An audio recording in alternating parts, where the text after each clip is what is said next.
아버지 문종이 단명하자 12살의 어린 나이에 임금이 된 단종. 어린 나이에 의지할 곳이 없었지만 단종은 도망치거나 치기 어린 모습을 보이지 않았고 겸허한 자세로 본인의 영역을 찾아 성장해 나갔다. 하지만 단종의 숙부, 수양대군의 야심은 날로 커져가고 계유정난을 시작으로 단종의 주변을 해하는 방법으로 압박을 했고 결국 직접 수양대군에게 왕권을 넘겨주게 되고 유배지에서 생을 마감했다.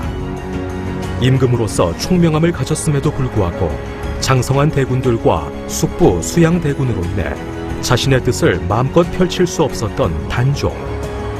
이보다 더 비운의 임금이 있었을까?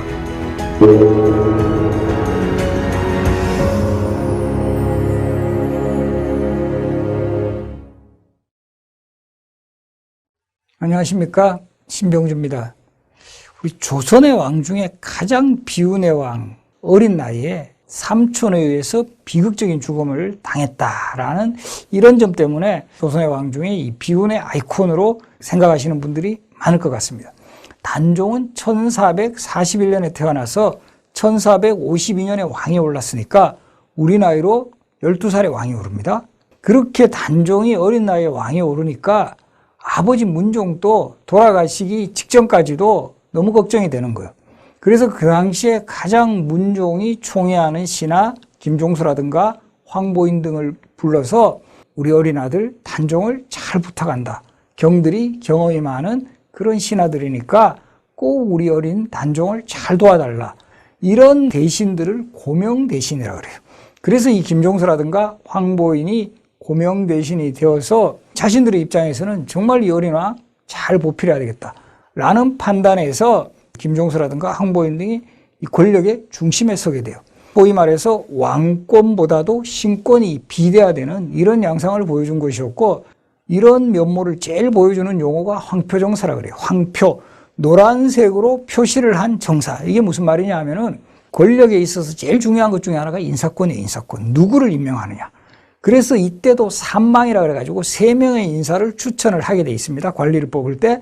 그런데 미리 김종서라든가 황보인과 같은 대신들이 이 임명할 사람에게 노란색으로 표시를 해놨다라는 거죠.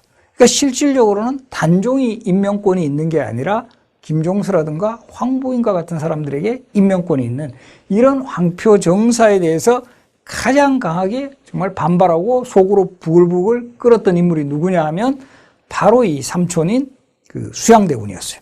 수양대군은 할아버지 태종을 어떤 면에서는 꼭 빼닮은 사람이에요. 조선이란 나라는 신하가 강해야 되는 것이 아니라 왕이 강해야 된다. 이런 판단에서 마침내 1453년 10월 10일에 있었던 계유정난으로 수양대군이 거사를 성공시키고 난 다음에 그 다음 날 영의정 겸 병조판서 겸 비상대책위원장, 요즘으로 치면 국무총리, 국방부 장관, 또 각종 위원회 위원장 다 겸임합니다. 실질적으로 모든 권력이 수양대군에게 있었고, 근데 이 중요한 것은 이때도 왕은 바로 단종이에요. 그러나 이미 이제 단종은 그야말로 허수아비 왕이었고, 결과적으로는 2년 후인 1455년 왕위에서 물러납니다. 형식적으로는 수양대군에게 왕위를 양보하는 형식이지만 실질적으로는 압력을 받아서 왕위에서 물러난 것이고, 단종이 상황으로 물러난 그날 바로 이 중요한 움직임이 있습니다. 성삼문과 박평년 등이 중심이 돼가지고 이거는 정말 잘못된 정치적 상황이다. 우리가 단종에 복수를 해줘야 된다. 이런 그 다짐을 하면서 성삼문과 박평년 등이 여러 사람들을 규합해서 단종 포기운동에 나서죠.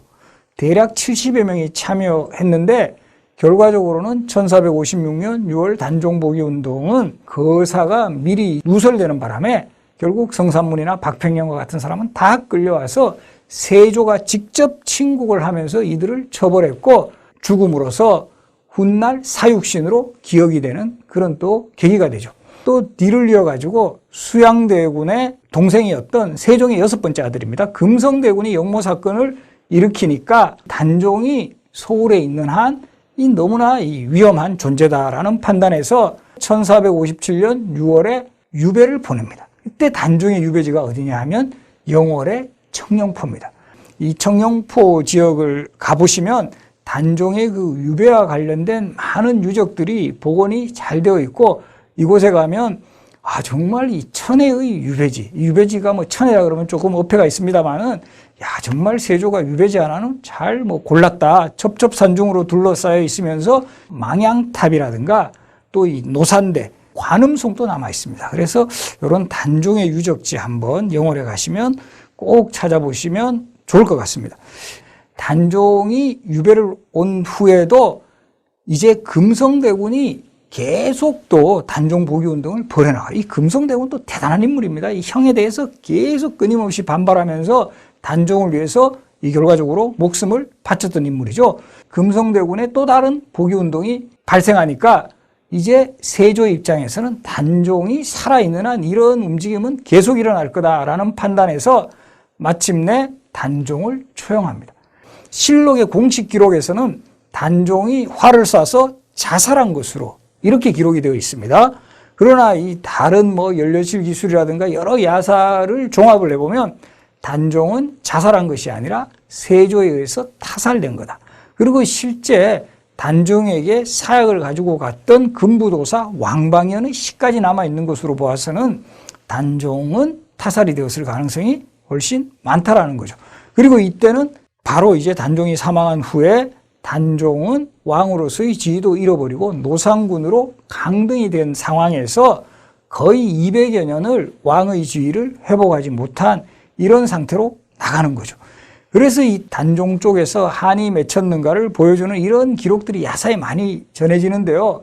특히 단종의 어머니자 문종의 안기였던 현도광후가 세조의 꿈에 나타나서 세조에게 침을 뱉어서 그래서 세조가 피부병으로 고생을 하고, 그래서 세조는 온양온천에 상당히 많이 행차를 하게 되는데 이것이 그때 입은 피부병 때문이다. 이렇게 이제 이야기를 하고 있어요.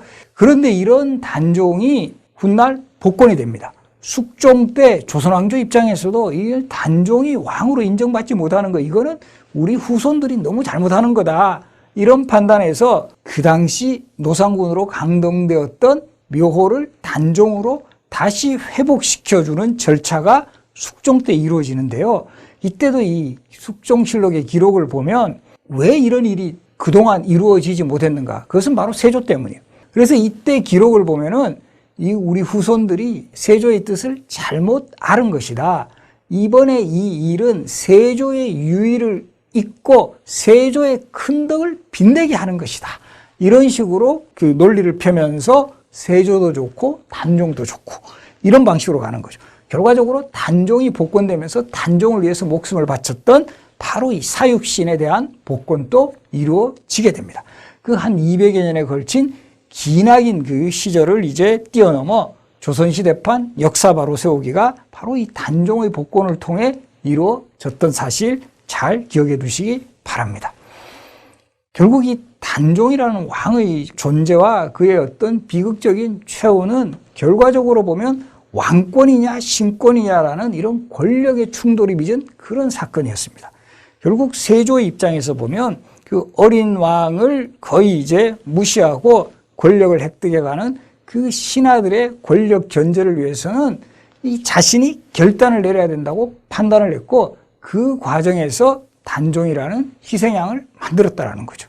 그리고 그런 모습이 한동안은 정당화되었지만 결과적으로 보면 200여 년이 지난 그런 시간의 그 축적이 있은 후에 바로 이 단종이라는 왕이 노상군이라는 왕으로 인정받지 못한 그 불명예의 시간을 벗어나서 이제 단종으로 제자리를 찾아나가는, 결국 이런 과정에서 이 조선시대 우리 전통시대의 그런 역사도 결과적으로 이 발전하는 데 있어서는 많은 시간과 노력이 투여됨을 확인할 수 있습니다.